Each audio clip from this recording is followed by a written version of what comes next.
Mais d'abord, donc, cette collaboration entre la Chambre d'agriculture et la Fédération des chasseurs de Haute-Vienne. Il y a un mois, ils ont créé un site internet de mise en relation afin de réguler certaines populations d'oiseaux comme les corbeaux-freux et les corneilles noires qui font des dégâts sur les cultures. Objectif, mettre en place des chasses autorisées sous conditions.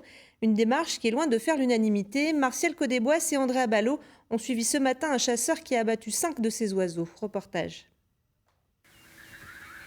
Peu avant l'aube, dans ce champ au nord de Bellac, Philippe Labrousse, chasseur, installe des manèges à forme, des leurres, pour attirer des corvidés au sol.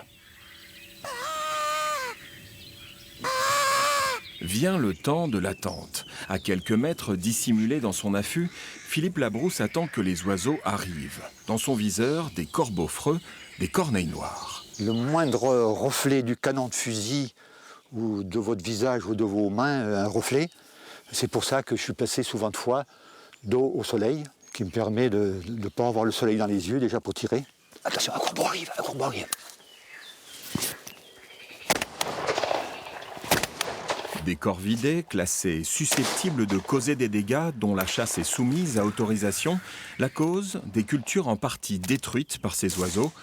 Près d'Oradour-sur-Glane, Pascal Germont, agriculteur, dit avoir perdu dans ce champ 2 hectares de pousses de maïs.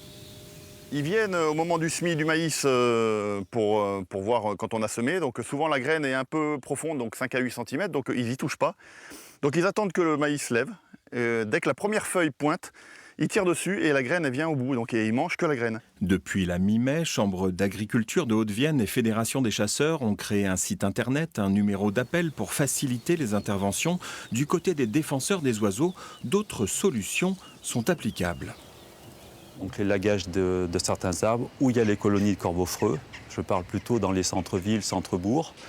Je parle aussi d'enlever les nids en période après la nidification pour éviter que les oiseaux reviennent. Pour l'instant, une 60aine de chasseurs et d'agriculteurs sont passés par ce site de mise en relation pour une chasse encadrée qui dure de mars à juin.